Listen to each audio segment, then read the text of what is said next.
I added some more text to my book. This is the 5th of August 2019, and um, I thought I'd read it to you out loud and maybe go over it with you because I thought it was significant.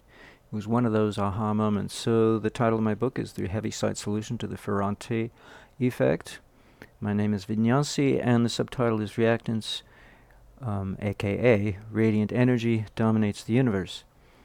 Um, So, in the chapter devoted to Heaviside correction, it's the same title as the book.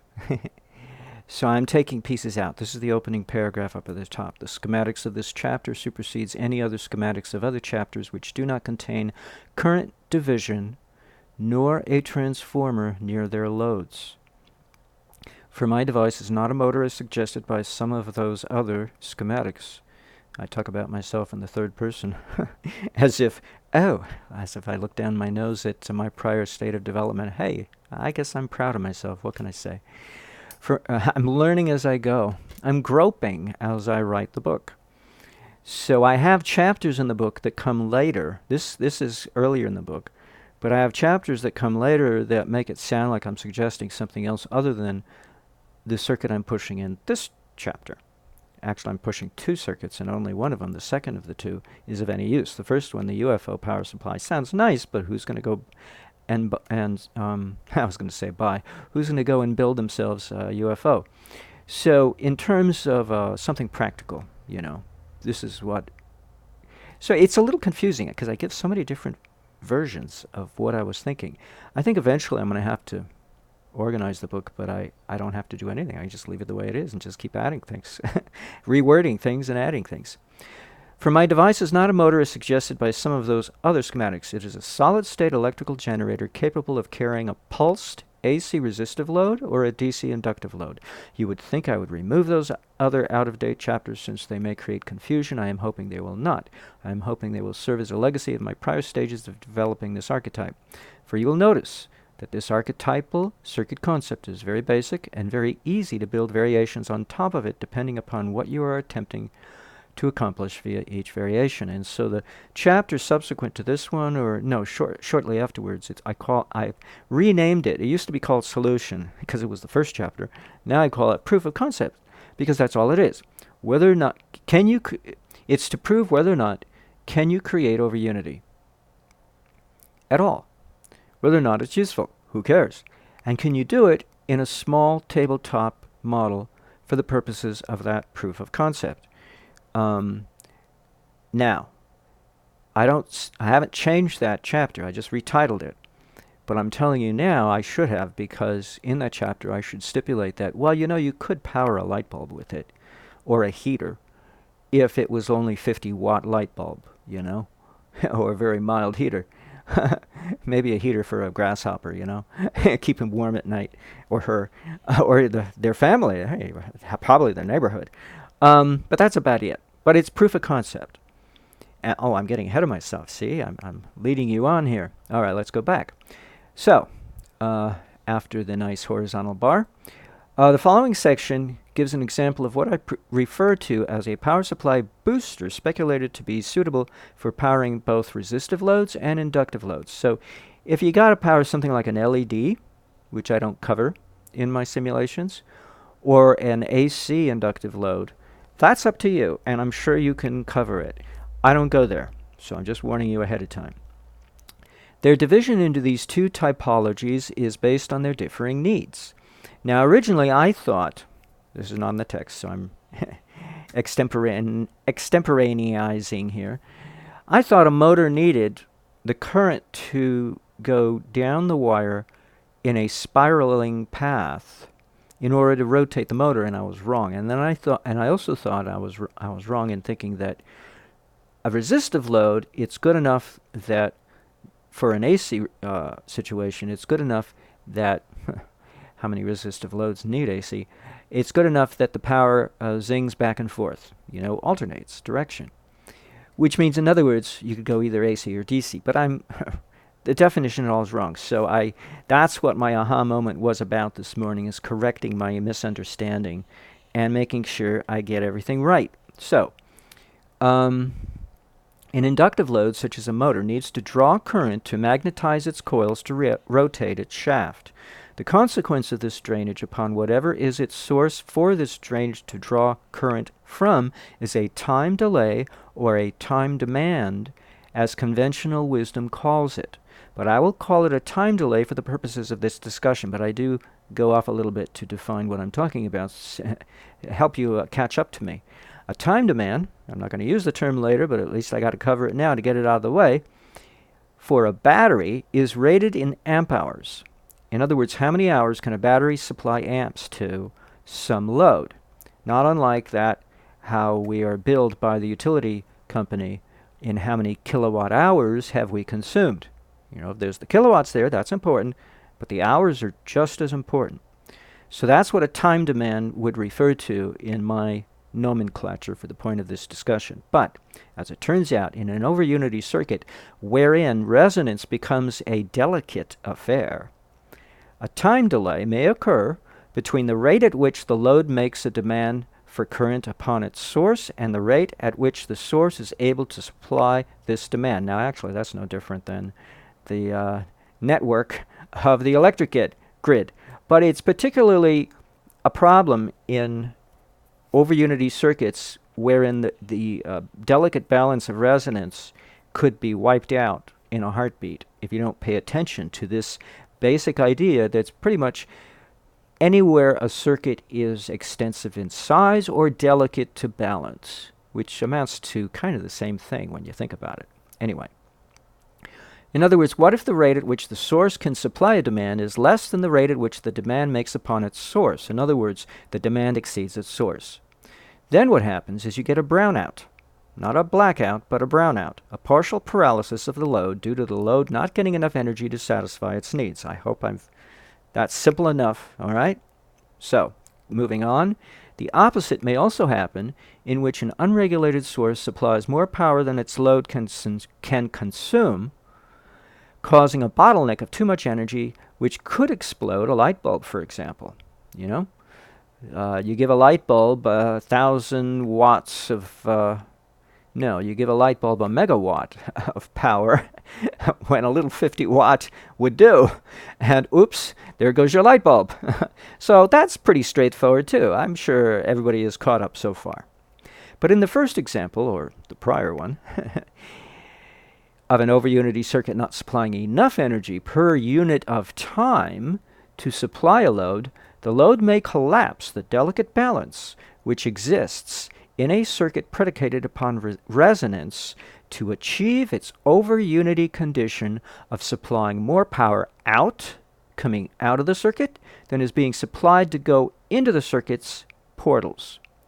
Now, Oliver Heaviside resolved one half of this problem for inductive loads over a century ago, and I stumbled upon the other half of this solution quite by accident for capacitive loads without realizing what I had done until this morning, when I realized I had to rewrite a little portion of this chapter and add some extra text.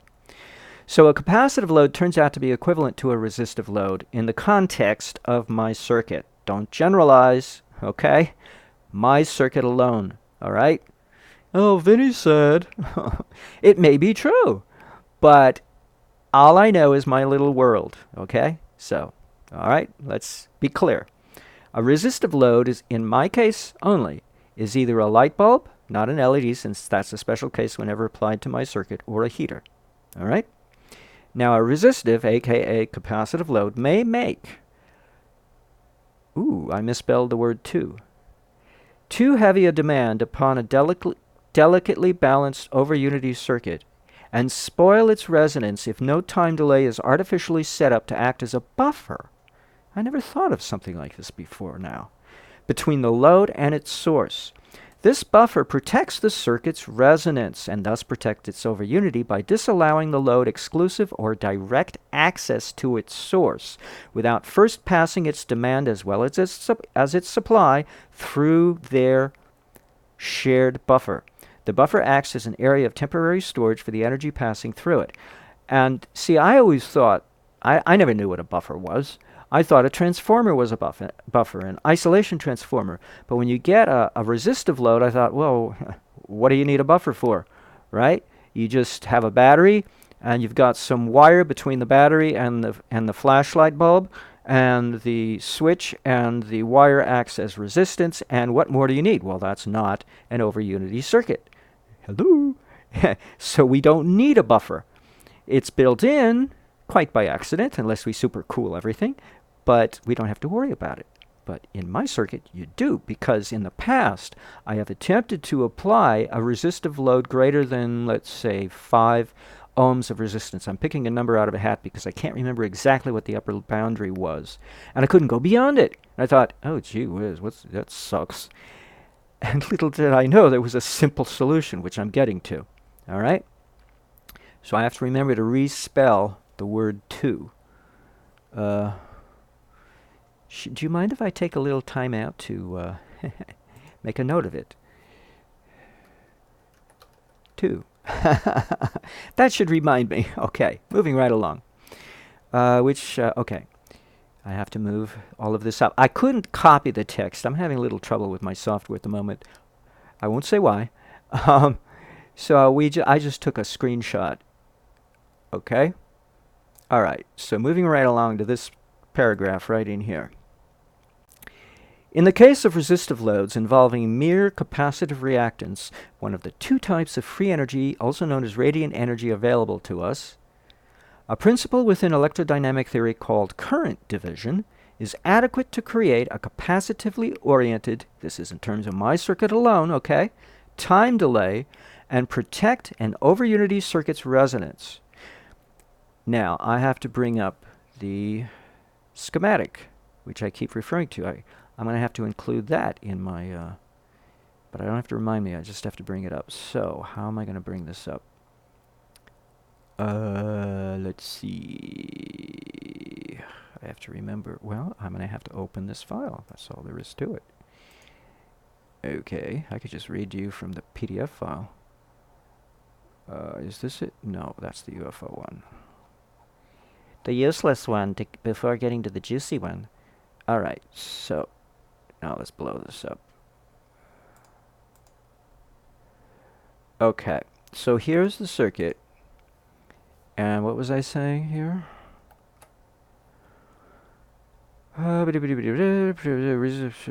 Is adequate to create, well, I don't know now. I got lost. Okay, whatever. Let's just go over the circuit. So, I'm going to have to increase this some more, because it's got a bunch of text, which is not needed. Whoopsies. Oh, shoot. Alright. Let's bring the circuit up.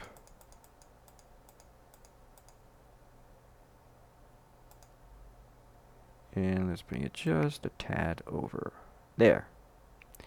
No, a little more. There. I could even do full screen now that I think of it. Ah! Alright, now I gotta do this all over again.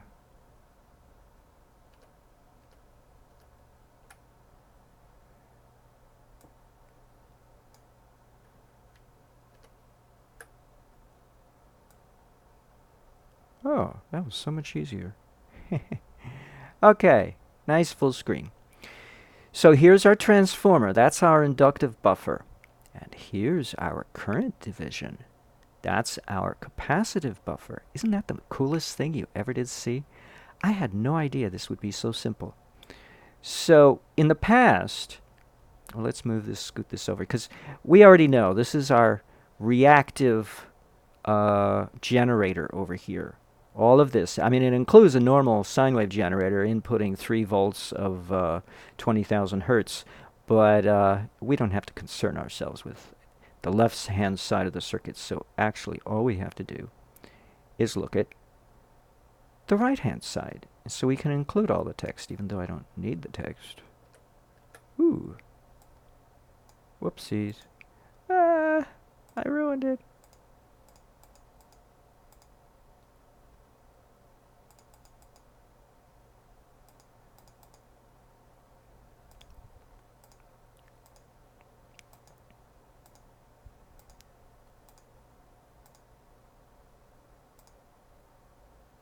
Okay, So in the past, I didn't add a second resistor in parallel. I just kept beefing up the first one.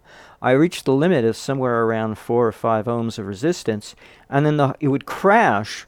All the increased resistance here would crash. All of the over unity off screen to the left here, and the whole circuit would go comatose on me. And I thought, well, I don't know what I'm doing. Well, now I know. You see, Bedini and other people would say that in order to construct a certain type of one of his circuits, I can't remember which one, I won't say, try to guess, that you had to put a little neon bulb and leave it in there all the time, or else the thing wouldn't work properly, or something would go wrong, or haywire.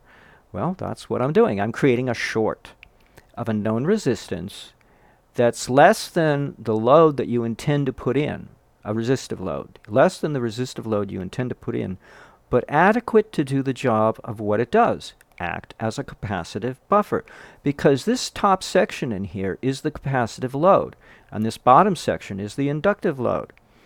Now, they both need buffers, because it's very delicate what goes on to the left here, and you don't want the load impinging on it. And conventional wisdom says, oh, the hell with it, don't worry about it, let's just throw brute force of voltage at it, and that's the Ferranti effect. Throw brute voltage at it, and then we don't have to worry about collapsing anything.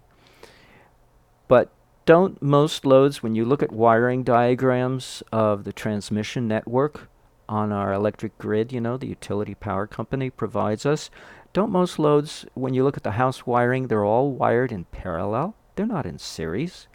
They're in... Hello? Why? It's for a reason, to maintain the voltage. They're not stupid. Maybe I am, until today. I'm so smart today. But... So when you do, this is called current division.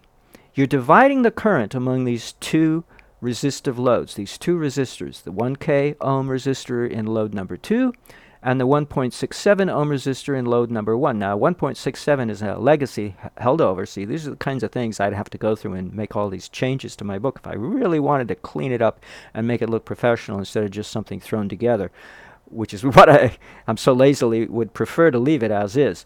But it's a legacy left over from the days when I thought this device was going to power a motor directly and be a motor itself.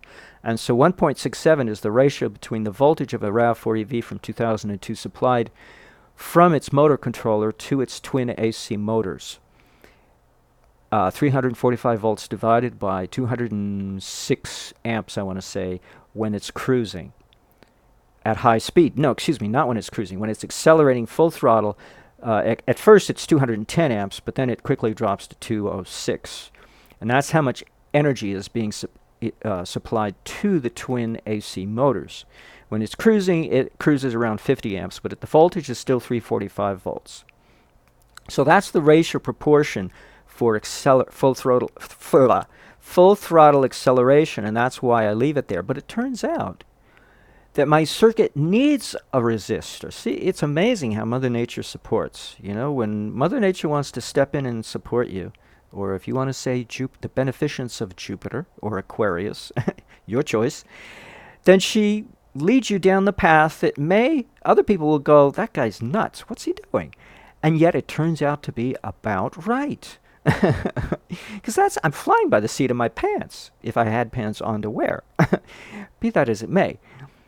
Anything above 5 ohms, it doesn't work. This first resistor has to be less than 5 ohms, and it can't be less than 1 ohm. It's got to be somewhere, ideally, I think if my memory serves me, somewhere between 1 to 3 ohms. And so 1.5 ohms is a nice, safe area, but I just leave it at 1.67 for legacy purposes. When something works, why fix it? It's not broken, right? Unless you want to play around and see what happens. Hey, I do plenty of that. How else do you think I learn all this stuff? By fooling around. What happens if I change this? What happens if I change that? So you leave this one tiny, and that's your buffer. This little resistor is your buffer. So it better be able to carry a lot of current, because it sure ain't going to have a whole lot of voltage building up behind its little 1.5 ohms of resistance, or whatever it is you decide to put in here, or 1 ohm for that matter, although 1 ohm is borderlines. I'd rather see, when you're dealing with resonance and trying to get everything to harmonize, you don't want to be near the borderline.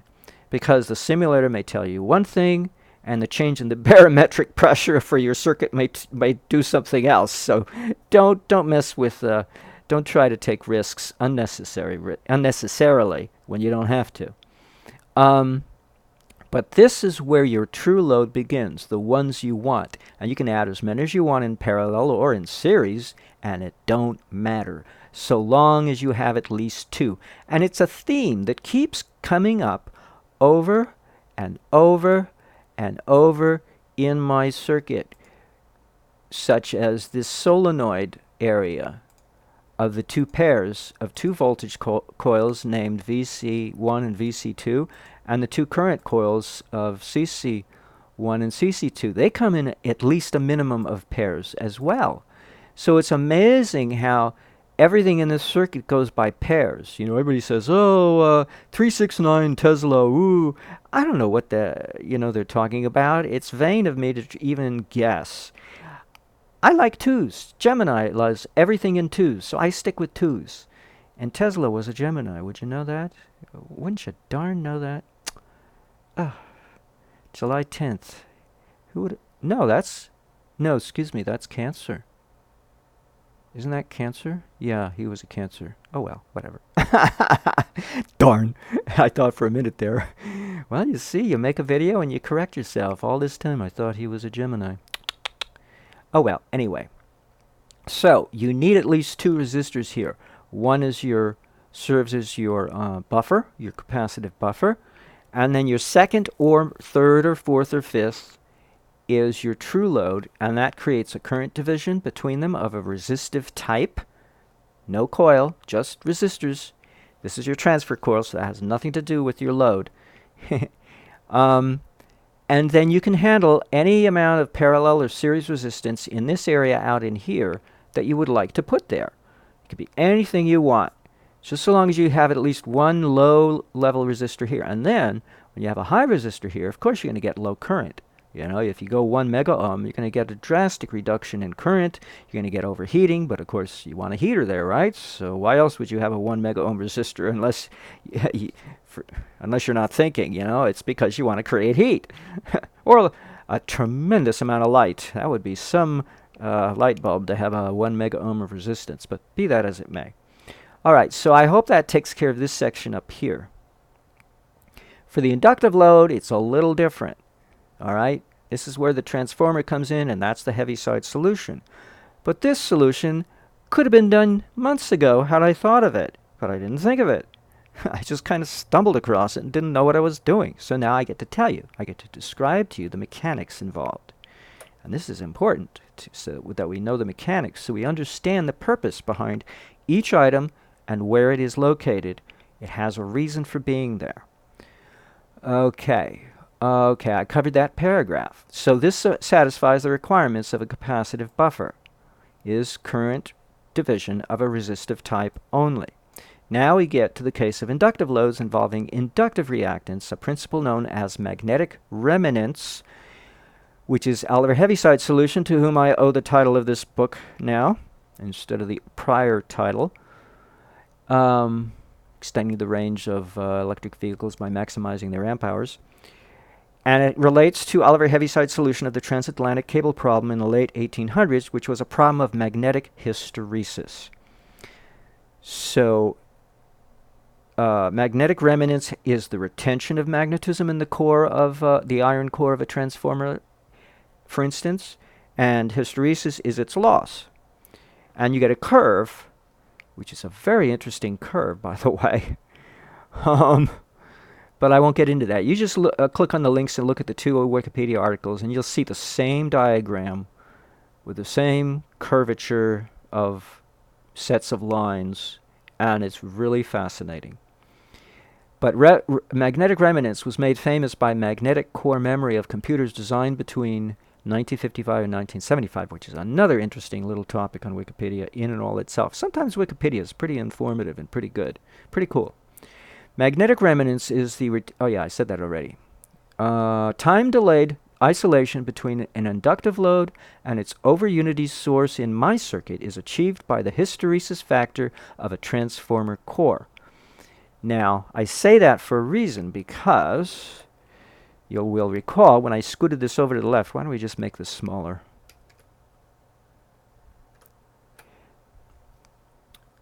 And get rid of the blue, if I can. I don't know if I can. Well, not without. There we go. So, let's scoot this down ever so slightly. So, what was I saying? I get lost so easily. Oh, hysteresis factors. So, the transformer here needs hysteresis to act as a buffer because now it can serve as an isolation transformer. See, I thought an isolation transformer was simply, oh, you go grab a transformer and it has 1-to-1 ratio of inductance between its primary and its secondary, and that's it. Okay, and I have it 10 henries on the left and 10 henries on the right, and a 99% coupling coefficient between them. Wrong answer. The answer is the hysteresis of the core. That's what isolates it. Well, hell, you know, sometimes some of us are just uneducated on this subject, and we got to find out slowly on our own unless somebody tells us. The solenoid coils, on the other hand, also have a 99% coupling coefficient, but they don't have any hysteresis loss. Why? Because the material of the construction of their core is not the same as the core of the transformer. Now, a friend of mine, was trying to build one of my simulated circuits, I don't know, a year ago or something. He's very hopeful. Nothing came of it, but he sent me his components that he didn't use, the ones, and some that he actually had wound already, the transformers, the bobbins and everything. He'd already, wound them and put them on. So he sent all this stuff, and he didn't pack it properly, and he packed it a little bit in the sense that he put a little bit of bubble wrap around some of the more sensitive items like the glass enclosed vacuum tube capacitors. But he didn't pack the transformers with any packing material, and so some of them busted in transit. They got jumbled around, And a better part of me advised me, do not complain. And it turns out I learned something from it very valuable. So why complain? I should be thanking him, right? So here's my thanks to you. See? Because what I learned is that it broke because it's friable. It's like plywood. It's a composite material they press together made up of more than just iron or ferrite or whatever it is, plus something else. Or it may just be pieces of ferrite glued together with epoxy or something. But whatever it is, it's not solid iron. See, I always thought the core of everything is solid iron. I was wrong. Depends. Do you want hysteresis or not, and to what degree? It depends what you're using the core of that coil for. Are you trying to isolate it? The two sides, if you have multiple coils, the two sub-circuits that you're trying to isolate. Are you trying to isolate those two sections of the circuit from each other? Or are you trying to do something else? It all depends what you're trying to do. So in a transformer, in order to act as an inductive buffer, it has to have a certain amount of hysteresis. How much? I don't know. I can't tell you. I don't know. I just grabbed a transformer model that was available, in this demo version of MicroCap, and I don't know what I got. So if you go and build it, you find out on your own how much hysteresis my circuit will require of you in order for this transformer to do its job. But in the solenoid coils, it has to have like 0 hysteresis. And that's what one of my chapters in my book refers to as what composition of material should you use for the armature of this motor? Because I still thought it was a motor, and I didn't have any transformer or any kind of loads. I just thought this left-hand side was a motor, and that was it. And these coils were the motor coils. These were the main motor coils, the VC1 and 2, and these two CC1 and CC2 coils were the starter coils. But I was wrong. So now I just call them voltage coils, VC, and current coils, because that's what dominates passing through their coils. Kind of obvious, the current coils have very little resistance at 2 microhenries each, and the voltage coils have much more resistance at 1 henry each. But their hysteresis has to be nearly zero, and their coupling coefficient among all four has to be pretty close to unity in order for this thing to work. And so that's the point of this little video today, is to know the difference between your core materials in what section of the circuit, depending on what. Now, if you don't, what you're going to use it for. Now, if you're not going to use it for an inductive load, who cares? You don't even need this transformer. You know, you throw out the transformer, you keep the capacitor, bring it back in here, and you don't need this load coil, because you're not going to have an inductive load, and you don't need this load, this outer load, resistive load of 1 kiloohms, but you will still need load number 1, and the transfer coil, because that does more than transfer. Well, in this instance, I call it a transfer coil, but it's actually the cause for the surge, the overunity, to occur. It's one of the factors. So that covers just about everything that I had to say. Oh, so these 4 coils, as I relate in that chapter on armature material for my so-called motor that I thought this was going to be, is relevant to a perpetual motion holder that Edward Leedskalnin made famous but did not invent. According to Aaron Murakami's diligent sleuthing, he discovered that Edward Leedskalnin did not invent the perpetual motion holder. He just popularized it. He revived it, actually. He brought it back to life, because it pretty much went to the grave with the prior guy who invented it back in around 1842, I believe it was. So Edward Leedskalnin, I think he passed on in the 1930s or 40s. I can't remember which. And anyway, so perpetual motion holder is very popular, and everybody knows how to build one. It's all over YouTube. You just look it up, PMH, perpetual motion holder, and they tell you that not to go get a transformer core. That's the last thing you need. You go get rebar, or you get an iron plate or an iron bolt from the hardware store, and you bend it in a vise to make a U shape, and yada yada. You go from there. You can see the videos for yourself. Just see the rest of the instructions. But it has to be solid iron. So when I did a little PMH experiment on the transformers that I received in the mail, on ones that were not broken, because they're basically E transformers. You know, you have an E and then you have another piece to complete the E, and the bobbin is in the middle with the 2 wires, the primary and the secondary, wound together. He wound it loosely, but so what? Well, I energized it using a little 9-volt battery, and guess what? As soon as I as soon as I applied the energy, the E part and the other part, because he had it taped together, clicked together and held in place. But the minute I removed the 9-volt battery, it did not stay in place. Now, a perpetual motion holder experiment, they're supposed to stay in place. Because I took the tape off, see? I was smart. And I wanted to see if they stayed together, and they didn't. Woo! Whoops. What's going on here? That was months ago. A year ago, I think I did that experiment. So now I know why. Because the material was different. It has hysteresis losses built into it, so that it will not retain magnetic circulation within the core of its transformer for any undue length of time.